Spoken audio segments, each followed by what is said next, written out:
Kita selesaikan ini dulu ya. Kita Ya. cepatin. Oke, kita lanjut. Sekarang kita ada soal baru nih. Semoga aja masih bisa ngikut ya. Jangan diam-diam ya. Kalau misalnya ada yang bingung, tanya saja. Oke, lanjut. Waduh, ini kok kenapa tanda... Oh, salah nih. Maaf ya. Oke. Sekarang kita punya integral dx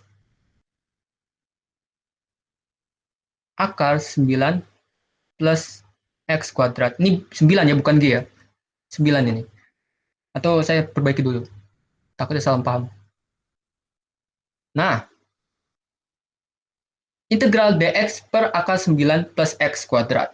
Ingat, seperti yang saya bilang tadi, kalau ada akar, bahwa di dalamnya ada x kuadrat, nah baru kita akan menggunakan integral substitusi persamaan trigonometri. Nah, yang mana yang kita akan gunakan bentuknya? Kita lihat dulu, apakah ini plus atau min. Kalau ini plus, maka kita misalkan dengan tan x-nya. Misal, sekarang kita tulis dulu, misal, ingat, 9 di sini adalah a kuadrat, berarti a-nya adalah 3 ya. Misal, x sama dengan bentuknya, kalau plus a tan t. A-nya berarti 3, kita tulis 3 tan t. Nah, lanjut. X yang kita turunkan menjadi dx. Nah, kita ubah dx-nya nanti menjadi 3 turunan tan. 3-nya tulis dulu karena ini konstanta. Turunan tan adalah sek kuadrat. T. Jangan lupa karena ini terhadap T, kita turunkan, kita tulis dt. Nah, gampang. Sekarang kita substitusi pemisahan kita tadi. Maka kita peroleh integralnya menjadi, ini agak panjang ya, saya tulis dulu di penyebutnya nih, yang lebih panjang. Akar penyebutnya yaitu menjadi 9 plus, kita tulis dulu, 3 tan T dikuadratkan. Nah, jangan lupa dx-nya juga diubah di atasnya, karena kita sudah misahin T, berarti dx-nya juga harus diubah menjadi 3 sek kuadrat T. dt-nya saya pindah di sini aja ya, dt. Nah, sampai sini gampang ya masih ya. Lanjut. Kemudian, seperti langkah-langkah sebelumnya, kita kuadratkan, habis kita kuadratkan 3 tan T-nya, kita faktorkan 9-nya, dan semua proses itu perlu dilakukan dulu. Oke, berarti tunggu dulu ya, saya tulis dulu semuanya. Duh, itu masih kayak ini 9 plus 3 tan T kuadrat menjadi 9 tan kuadrat T kali dt. Lanjut. Integral akar 9-nya kita keluarkan, kita faktorkan, maka kita peroleh 1 tan kuadrat T. Jangan lupa di atasnya lagi sek kuadrat T kali dt. Nah, integral lagi. Oke, sekarang gunakan identitas tadi yang sebelumnya, yang sudah ditanya teman kalian. Mungkin ada yang sudah sempat lihat, kalau 1 plus tan kuadrat T itu menjadi 9 kali 1 plus tan kuadrat T menjadi sek kuadrat T. Ya, nanti silakan dihafal identitas trigonometrinya, itu penting banget dalam menyelesaikan persoalan seperti ini. Ini juga tulis dulu, sek kuadrat, itu C. Sek kuadrat T dt.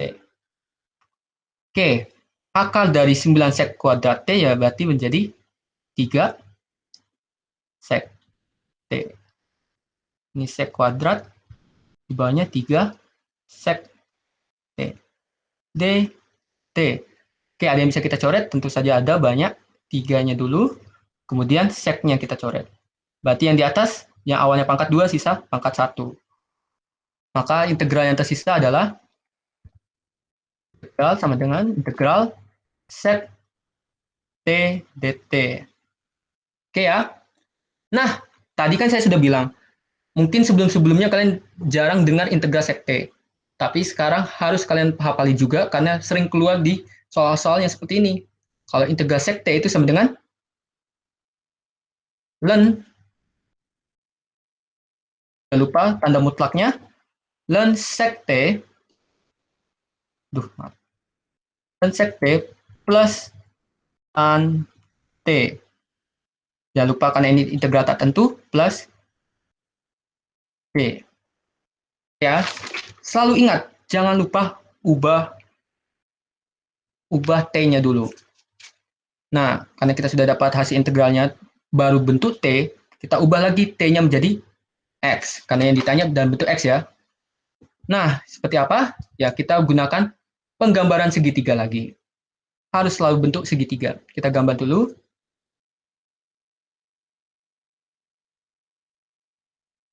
Walah, kok nggak muncul? Oh, maaf. Nah, sip, udah jadi segitiga kita. Kita lanjut lagi.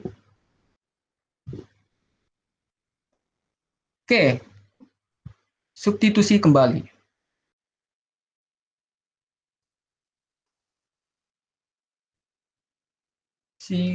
Kembali.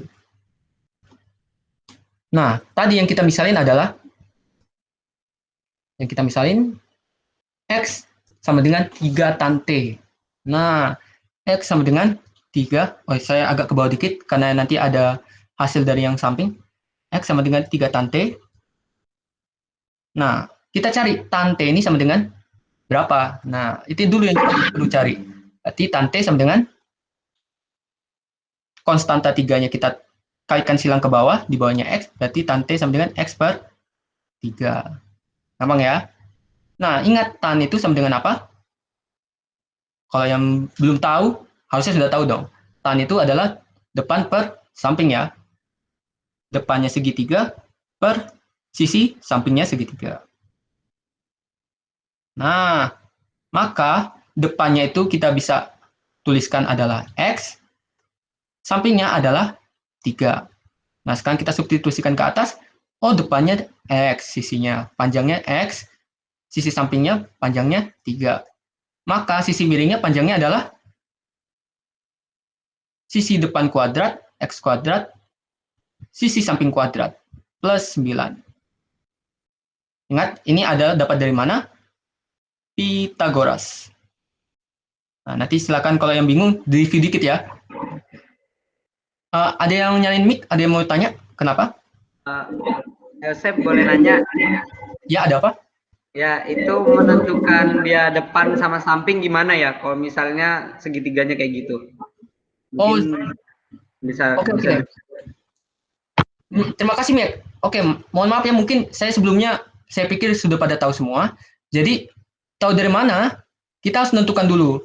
Karena segitiga siku-siku itu punya 2 sisi lancip, kita tentukan dulu sisi lancip mana yang, maaf, kalau segitiga siku-siku itu punya satu sisi, segitiga siku-siku punya satu sudut siku-siku dan 2 sudut lancip. Nah, kita tentukan dulu kira-kira nanti sudut T ini ada di salah satu sudut lancip. Nah, saya misalkan sudut lancipnya di sini ya. Berarti sudut T di sini. Jadi T itu bisa di 2 sudut lancip, bisa di sini kah atau di sini. Tapi saya anggap di sini ya berarti. Nah, karena T sudut lancipnya di sini, kenapa nama istilahnya depan? Karena dia di depannya sudut lancip. Nah, ini di depannya sudut lancip ya, makanya sisi depan. Nah, ini kenapa dinamakan sisi samping? Karena dia persis di sampingnya sudut T. Nih, persis ya di sampingnya sudut T. Nah, kenapa sisi miring? Nah, karena dia memang persis di sampingnya juga, tapi dia bentuknya miring, makanya dinamakan sisi miring. Nah, jadi kenapa istilahnya depan itu? Karena di depannya sudut T, ini di depannya sudut T. Kenapa istilahnya sudut samping? Karena dia persis di sampingnya T dan bentuknya datar. Ini sisi samping. Dan kenapa namanya sisi miring? Karena dia tepat miring dan di sebelahnya sudut T. Ini miring. Oke ya, mungkin ada yang ingin ditanyakan lagi? Makasih Mas Miek sudah bertanya, sangat berguna banget. Saya pikir sudah pada tahu. Jadi ini istilah-istilah depan samping miring itu dapatnya dari situ ya.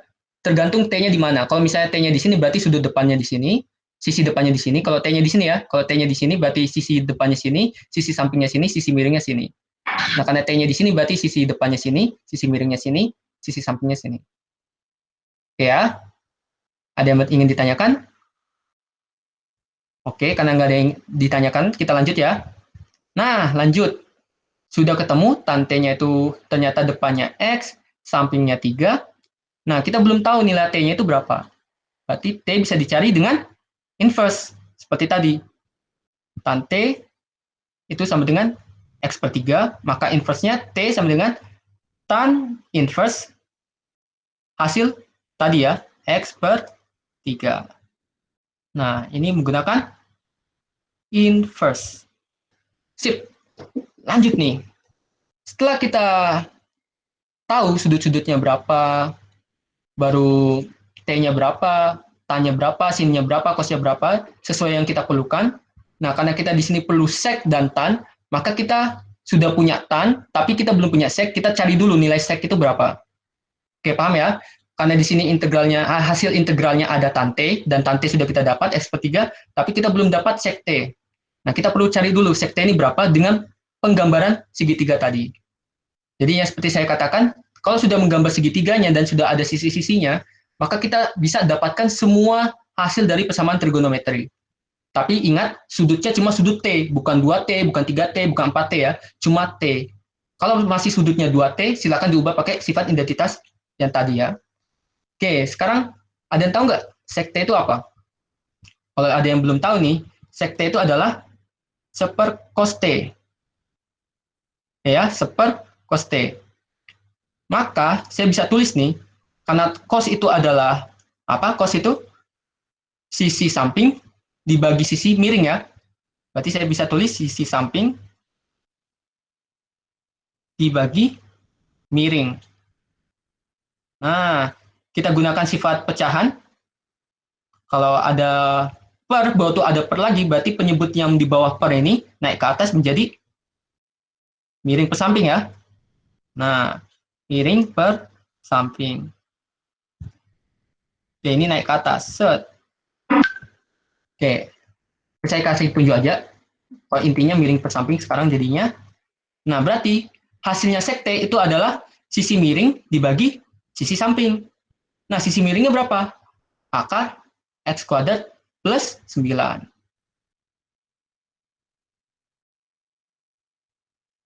Nah, sisi sampingnya berapa? Gampang, di sini 3. Nah, kita sudah dapat nih nilai sec T-nya. Sekarang kita sudah dapat sec T-nya, kita sudah dapat tan T-nya, berarti kita bisa ubah semua nilai T-nya menjadi X. Maka kita peroleh hasil akhirnya yaitu, oke, saya tulis di mana ya? Di sini aja ya. Masih muat. Oke, kita peroleh hasil akhirnya sama dengan, tadi ada, oh nggak ada konstantanya ya, berarti langsung saja ln. Oke, yang pertama sec ya tadi ya, sec T, berarti hasilnya adalah akar X kuadrat plus 9 per 3 plus, sekarang tan T-nya adalah X per 3. Jangan lupa, karena tadi integral tak tentu, plus C-nya ditulis kembali. Nah, ini sebenarnya sudah cukup, sampai sini boleh.